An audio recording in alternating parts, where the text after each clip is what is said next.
नमस्कार, मैं हूं माही सिंह और आप देख रहे हैं नेक्स्ट 9 न्यूज। आज बात करेंगे हरियाणा विधानसभा चुनाव की। जी हां, कुछ समय और बचे हैं हरियाणा विधानसभा चुनाव को लेकर। ऐसे में भारतीय जनता पार्टी और कांग्रेस पार्टी कहीं ना कहीं अपना दमखम दिखाने का प्रयास कर रही है। वहीं कुमारी सैलजा जिस तरीके से कांग्रेस पार्टी से नाराज चल रही थी, भारतीय जनता पार्टी उसका पूरा फायदा उठाने की कोशिश करती है। इनडायरेक्टली कहीं ना कहीं सैलजा कुमारी को एक ऑफर करते हुए नजर आते हैं मनोहर लाल खट्टर। लेकिन आज सैलजा कुमारी उस पर भड़कती हुई नजर आती हैं। वो कहती हैं कि जिस तरीके से हमारे पिता कांग्रेस के तिरंगे में लिपट कर चले गए, वैसे मैं भी अब इस पार्टी में तिरंगे में ही जाऊंगी, मैं किसी पार्टी को छोड़कर जाने वाली नहीं। हालांकि ये सब बातें तो कहीं ना कहीं कुमारी सैलजा तक ही सीमित है, लेकिन अगर हरियाणा के विधानसभा चुनावी क्षेत्र की बात करें तो कहीं ना कहीं इस बार भारतीय जनता पार्टी के लिए हरियाणा इतना आसान नहीं होने वाला है, क्योंकि तमाम ऐसी पार्टियां कूद पड़ी हैं चुनावी मैदान में जो एक दूसरे का वोट बैंक काटते हुए नजर आएंगी। जिसमें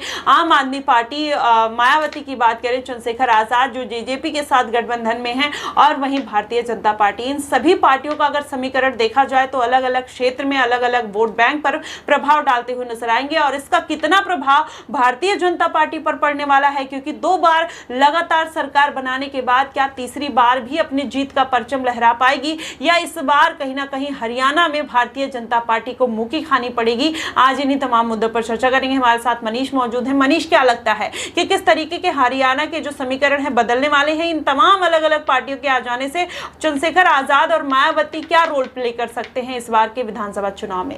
बिल्कुल माही, यहाँ पर जिस तरह से आपने देखा कि चंद्रशेखर आज़ाद यहाँ पर जेजेपी के साथ गठबंधन करते हुए नजर आए, वहीं मायावती ने इनेलो के साथ गठबंधन किया है। तो अब ऐसे में ये गठबंधन के तहत 4 पार्टियां चुनाव लड़ती हुई नजर आ रही हैं। वहीं भारतीय जनता पार्टी और कांग्रेस पार्टी जो है वो भी चुनावी मैदान में है। लेकिन कांग्रेस ने जिस तरह से लोकसभा चुनाव में 5 सीटों पर जीत दर्ज की, जो कि पिछली बार कहीं ना कहीं पिछड़ती हुई नजर आई, और 10 की 10 सीटों पर पिछले लोकसभा चुनाव में भारतीय जनता पार्टी 10 की 10 सीटों पर जीत दर्ज करती हुई नजर आई। लेकिन इस बार जो लोकसभा चुनाव हुए 2024 के, उसमें कांग्रेस ने भारतीय जनता पार्टी को एक बड़ा झटका दिया है। लेकिन अब देखा जा रहा है जिस तरह से कुमारी सैलजा का मुद्दा जो काफी ज्यादा भारतीय जनता पार्टी के तमाम बड़े नेता सीएम नायब सिंह सैनी, मनोहर लाल खट्टर उठाते हुए नजर आ रहे थे, तो कहीं ना कहीं उस पर भी कहीं ना कहीं एक विराम लगता हुआ नजर आ रहा है। कुमारी सैलजा ने जिस तरह से ये बयान दिया है, तो अब ये स्थिति साफ है कि कुमारी सैलजा फिलहाल तो बगावत नहीं करने वाली है। लेकिन अगर यहाँ पर समीकरण बनते बिगड़ते हुए नजर आए तो कहीं ना कहीं कुमारी सैलजा चुनाव के बाद कोई बड़ा फैसला लेती हुई जरूर नजर आ सकती हैं। अगर कुमारी सैलजा यहाँ से जीत दर्ज करती हुई नजर आती हैं,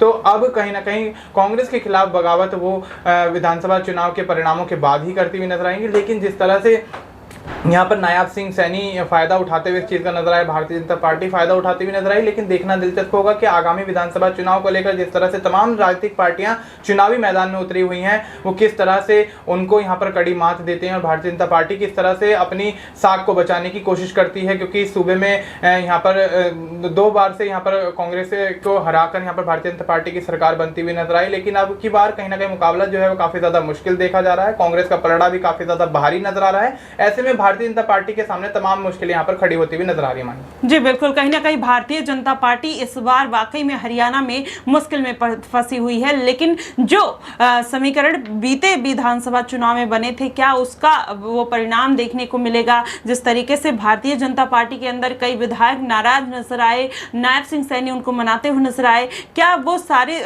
मुश्किलों के बीच भारतीय जनता पार्टी जीत दर्ज कर पाएगी? सबसे बड़ा सवाल यही खड़ा हो रहा है। और वहां पर देखा जाए तो जनता भी कहीं ना कहीं 2 गुटों में बढ़ती हुई नजर आ रही है, और विनेश फोगाट के आ जाने से भी कहीं ना कहीं भारतीय जनता पार्टी के ऊपर बुरा असर देखने को पड़ सकता है। और अभी भी चुनावी रैलियां कहीं ना कहीं चालू हैं, ऐसे में माना यह जा रहा है। तो विनेश फोगाट भी कहीं ना कहीं भारतीय जनता पार्टी की मुश्किलें बढ़ाती हुई नजर आ रही है, क्योंकि जुलाना सीट पर जिस तरीके से उन्होंने धावा बोला है, एक तरीके से कह लीजिए, और वहां की जनता को वो मोटिवेट करते हुए नजर आई, और जनता भी उनके साथ उनके समर्थन में खड़ी होते हुए नजर आ रही है। तो माना यह जा रहा है कि कुछ ऐसी सीटें हैं जहां पर अरविंद केजरीवाल की वजह से भारतीय जनता पार्टी का समीकरण बिगड़ सकता है। विनेश फोगाट है, मायावती, चंद्रशेखर आजाद, जेजेपी, कुछ ऐसी सीटें हैं जो इस बार भारतीय जनता पार्टी के खेमे से खिसकने वाली हैं। ऐसे में कुछ लोगों का पत्ता भी भारतीय जनता पार्टी ने ऐसे कद्दावर नेता का काटा है, जिसका नुकसान इस बार के लोकसभा चुनाव की तरह विधानसभा चुनाव में भी हरियाणा में देखने को मिल सकता है। देखना यह होगा कि आखिरकार भारतीय जनता पार्टी इन सभी मुद्दों को